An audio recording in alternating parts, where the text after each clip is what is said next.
Lo que vamos a ver a continuación es una historia que obviamente para mucha gente tuvo un final, ¿sí? Tuvo un final porque hubo una condena, dos condenados, Pablo y Sergio Joclender fueron los condenados.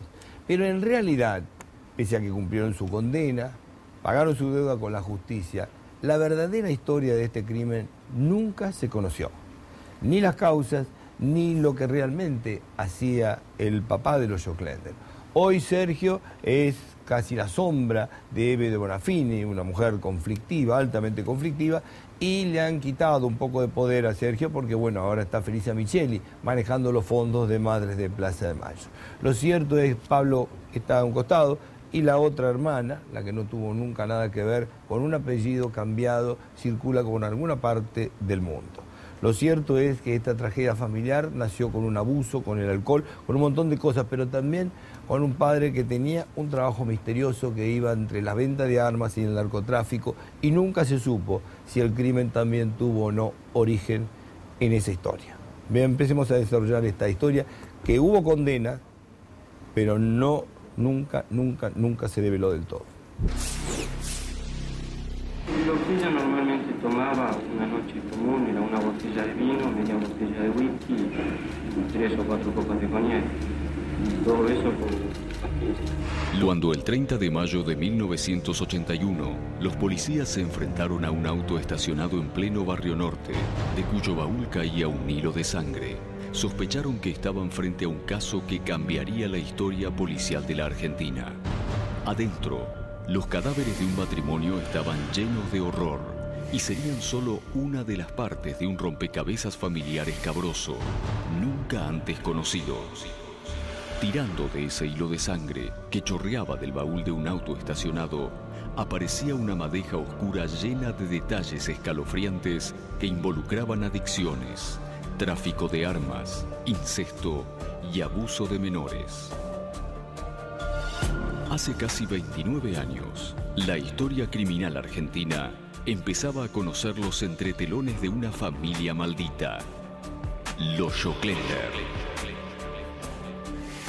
Incesto, armas y pasión de los hermanos Joclender.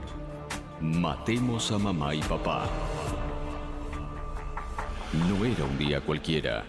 Cuando dieran las 12 de la noche y comenzara oficialmente el 30 de mayo, el mayor de los 3 hermanos cumpliría 23 años. Había que festejar. Pablo, de 20 años, el hijo del medio, faltó a la cita. Hacía un tiempo que las cosas no venían bien y había abandonado la casa paterna. Graves problemas de fondo atravesaban a la familia, pero eso se sabría después. Ana Valeria, la menor, en cambio, cenó con el resto de la familia. 4 personas a la mesa. Mauricio, el padre. Cristina, la madre. Sergio y Ana Valeria. Pablo, la 5ª persona, ausente. Al día siguiente, el número se reduciría fatalmente. No lo sabían, pero el infierno estaba por desatarse. Después de la cena, al volver a la casa, Mauricio, el padre, se dirigió directamente hacia su dormitorio. Cristina se quedó en la cocina y se sirvió otro whisky. Ya estaba ebria. La adicción al alcohol y a las drogas no era ninguna novedad. Hacía años había comenzado a beber. Lo que ella normalmente tomaba una noche común era una botella de vino, media botella de whisky y 3 o 4 copas de coñac. Todo eso por pastillas. Los padres no lo sabían, pero sus hijos, Pablo y Sergio, ya estaban en el departamento. Quizás algo tramaban, o la trama surgió allí, dentro del horror cotidiano. Así, agazapados en una de las habitaciones del lujoso departamento de 3 de febrero 1480, concibieron su plan definitivo. Discutieron un rato sobre los modos. Una sola cosa era clara: la situación no daba para más. Era un final necesario para tantos padecimientos. A las adicciones de Cristina se le sumaban los constantes amoríos discutidos con detalle escabroso en presencia de sus hijos. Además, Y por si fuera poco, la madre había intentado abusar de su hijo menor, Pablo, y en algunas ocasiones, también de Sergio. En esa madrugada del 30 de mayo, Cristina, sin saber que sus minutos estaban contados y notablemente alcoholizada, discutió con Sergio. Al parecer, la madre dijo: «Mándense a mudar, no vuelvan nunca más, maldita la hora en que los parí». De pronto, por detrás, apareció Pablo con una mancuerna de fierro de 13 centímetros en una de sus manos. La masacre de la familia Schoclender estaba a punto de dar comienzo. Pablo se acercó a su madre y le asestó un golpe asesino en la cabeza. Entonces Sergio le dio 2 golpes más que terminaron matando a Cristina Schoclender. Llamativamente, ni el padre ni su hermana Ana Valeria se despertaron con los azotes y los gritos que acontecieron durante el asesinato. Luego los hermanos Schoclender se dirigieron a la habitación de Mauricio y con la misma mancuerna con la que habían matado a Cristina, lo asesinaron a golpes. Minutos más tarde, envolvieron a los 2 cuerpos en una sábana y los ataron con sogas. El asesinato fue perpetrado con una brutalidad extrema, como si las acciones de los homicidas hayan sido ejecutadas desde una zona oscura de profundo odio y rencor. Mi madre se sentó y comenzó a hablar conmigo. Fue un momento normal. Estuvo sentada así. Aparentemente no sabía lo que decía. Se soltó mi mano por detrás y me enfrió en la mano. Y me golpeó en la cabeza. Entonces me acerqué y mi padre estaba durmiendo. Quedó muerto. ¿Con qué? Con un fierro. Entonces, ¿En qué parte de la cabeza no se acuerda? Él estaba durmiendo. ¿Cómo lo vio usted? ¿Está arriba? no me equivoco. Él estaba durmiendo de costado. Así que usted, ¿le parece así? No me acuerdo. No se acuerda. ¿Él se llegó a despertar? No se despertó. Comenzó a sangrar. A las 6:15 de la madrugada del sábado 30 de mayo, Sergio bajó al hall del edificio y se acercó al encargado para ordenarle que no lavara el auto, ya que su padre lo usaría en 10 minutos. Acto seguido, Sergio y Pablo bajaron por el ascensor del edificio hasta el subsuelo donde se encontraba la cochera, cargando consigo los cuerpos sin vida de sus padres. Sergio caminó por la cochera sin que nadie lo notara y depositó los 2 cadáveres en el baúl del Dodge Polara color ladrillo que pertenecía a su padre. Se subió y salió del lugar. Después de deambular durante un pequeño lapso de tiempo por la ciudad, dejó el auto estacionado frente a un edificio de la calle Coronel Díaz 2459. Volvió a su casa y se quedó allí adentro, junto a Pablo, en la misma escena del crimen, durante 8 horas. Alrededor de las 5 de la tarde, el encargado del edificio de la calle Coronel Díaz llamó a la policía por una situación que lo inquietaba. Del baúl de un auto estacionado chorreaba sangre. Una parte del horror familiar estaba ahora reducida a cuerpos sin vida. La otra historia del horror aún estaba por escribirse.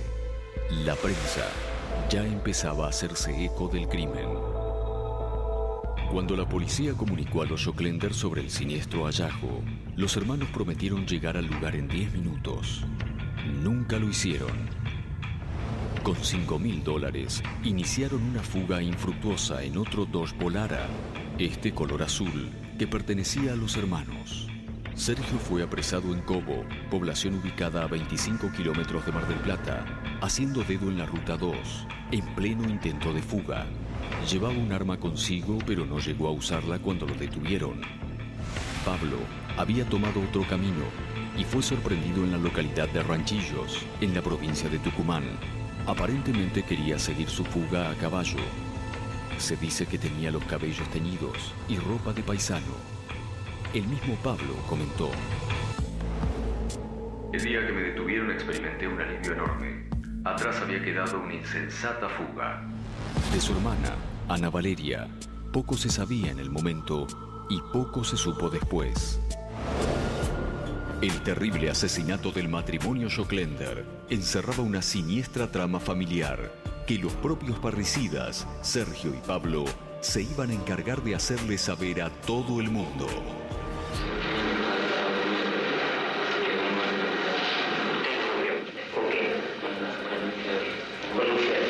¿En qué parte de la calle no se acuerda? Él estaba durmiendo, ¿cómo lo vio usted? ¿Boca arriba? Él estaba durmiendo de costado. Así que usted, ¿le parece así? No me acuerdo. No se acuerda. ¿Él se llegó a despertar? No se despertó. No sé. Hay una segunda parte, porque obviamente esta historia, si bien decíamos tuvo condenados los dos hermanos, no terminó de saberse del todo cuál es la verdad. Los negocios del padre, independientemente de la parte promiscua de la familia, que podía ser la causa determinante de todo esto y que parece lo fue, hay historias muy extrañas respecto al padre. Mauricio Soclender era un hombre que se dedicaba al tráfico de armas y no era ajeno a la provisión de armas de manera ilegal en algunas zonas de conflicto. Y también, obviamente, tenía algunos negocios, dicen que con Macera. Esta historia recién comienza a desarrollarse, los condenados, uno ya lo sabe, todos cumplieron su condena, aún con fugas en el medio, pero lo cierto es que la verdadera historia todavía no se conoce. En familia se arrastran desde que yo tengo uso de razón, problemas serios. ¿A partir de qué año? Yo, o sea, el comienzo lo tengo registrado en la memoria, sí, ya 4 años cuando estábamos en Tandil. Yo en esa época era consciente de problemas serios en mi familia. ¿Cuáles eran los problemas serios? Usted captaba a los 4 años de edad. Los primeros problemas serios que yo empecé a hablar fueron los problemas del alcoholismo de mi madre. Uno de los primeros problemas era el alcoholismo de mi madre, la drogadicción de ella drogadicta permanente. El 10 de junio de 1981, Sergio declaró ser el único culpable del crimen de sus padres. La noticia del parricidio conmovió a la opinión pública, que había seguido el caso novelesco desde aquel macabro titular. Hallaron matrimonio muerto en el baúl. Y ahora se encontraba frente a un espanto doméstico sin precedentes en la historia policial argentina. La historia familiar de los hermanos Soclender había sido tan brutal como el modo en que concluyó el infierno. En opinión de los médicos que hicieron peritajes psiquiátricos, Sergio había sufrido una serie de traumas de vieja data que hicieron eclosión en el momento del asesinato, por lo cual se descartaba premeditación y se dejaba al descubierto una realidad escalofriante. El cuadro familiar de extrema corrupción que suscitó semejante final. Por aquel entonces, uno de los puntos centrales en torno al macabro crimen era la supuesta conducta inmoral de los padres, y la sociedad argentina no dejaba de conmoverse ante el siniestro cuadro. Un padre débil e indiferente al padecimiento de sus hijos, y según se decía, con tendencias homosexuales. Una madre adicta a las pastillas y al alcohol, con una vida sexual promiscua y licenciosa, expuesta a los ojos de sus hijos. Y dos hermanos que después de años de acumular odio y rencor, terminan asesinando a sus padres. Frente a ese infierno, Ana Valeria era la única que parecía estar al margen de tanto horror. Según su hermano Pablo, Ana Valeria también padeció las humillaciones y torturas psicológicas de la madre durante toda su vida, pero poco tiempo después de estos rumores, la entonces adolescente salió a desmentir toda actividad siniestra de los Soclender. El encargado del edificio donde vivía la familia se refirió luego del homicidio a los Soclender como una familia modelo. El propio Pablo dijo luego: Los Soclender dábamos la impresión de familia unita a quien nos observara de fuera. La historia del matrimonio no tiene en principio nada demasiado particular. Mauricio Soclender y Cristina Silva se habían casado en Tandil. Tuvieron 3 hijos. Según Pablo y Sergio, su madre ya había empezado a beber en Tandil. No soporto más este pueblo, se justificaba Cristina. En familia se arrastran desde que yo tengo uso de razón, problemas serios. ¿A partir de qué año? Yo, o sea, el comienzo lo tengo registrado en la memoria, sí, ya 4 años cuando estábamos en Tandil. Yo en esa época era consciente de problemas serios en mi familia. ¿Cuáles eran los problemas de él? Usted captaba a los 4 años de edad. Los primeros problemas que yo empecé a ver fueron los problemas del alcoholismo de mi madre.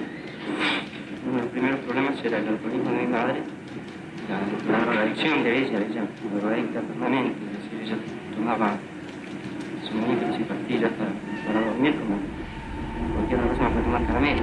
Como el trabajo de Mauricio prosperaba, en 1974 se habían instalado en Buenos Aires y después de un tiempo ya vivían en un lujoso departamento de Belgrano, como era de esperar para un directivo de Pittsburgh & Cartier, una multinacional dedicada a la fabricación y venta de barcos, maquinarias y material bélico. De Ana Valeria, la única heredera, poco se supo luego. Se fue a Miami hace años, cambió su nombre y de algún modo se puede decir que hoy ha logrado esfumarse de la faz de la tierra.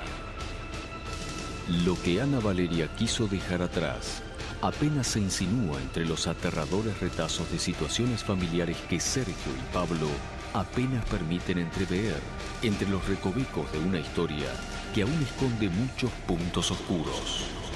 Una adolescencia llena de lujos y placeres, pero también lo suficientemente hostil como para poder comprender un desenlace cargado de tanto horror.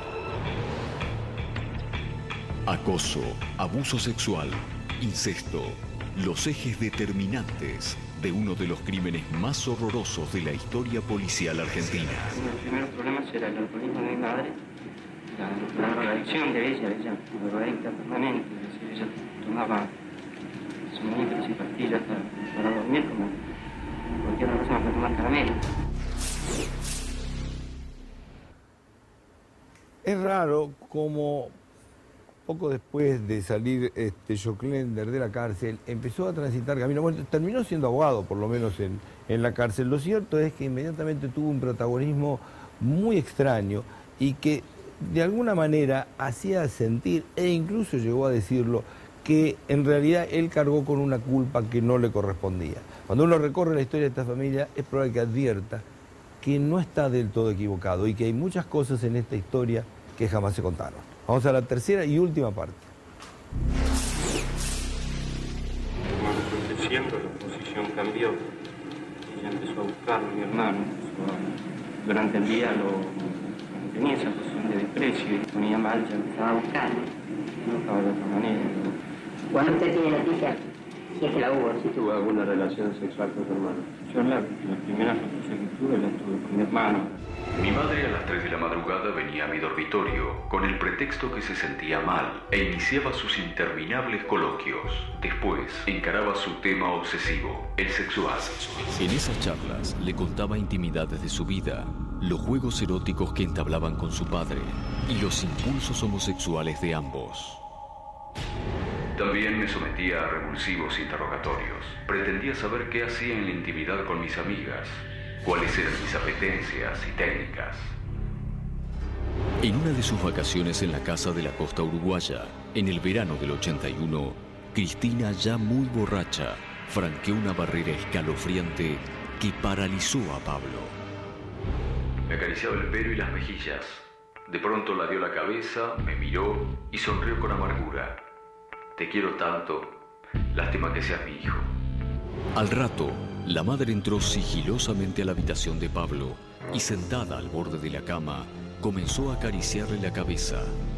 Dice Pablo en su libro: emití un extraño ronroneo. Entonces se recostó, extendió un brazo tapándome la boca con la mano, con el otro se aferró a mi hombro y súbitamente comenzó a frotarse contra mi cuerpo gimiendo. Me levanté de un salto. La escena se repitió en otras oportunidades. Sí, soy un monstruo, decía Cristina a Pablo, y puedo arrastrarte donde quiera. Yo te di la vida, también puedo darte la muerte. El viaje al infierno, Pablo, puede resultar muy divertido conmigo.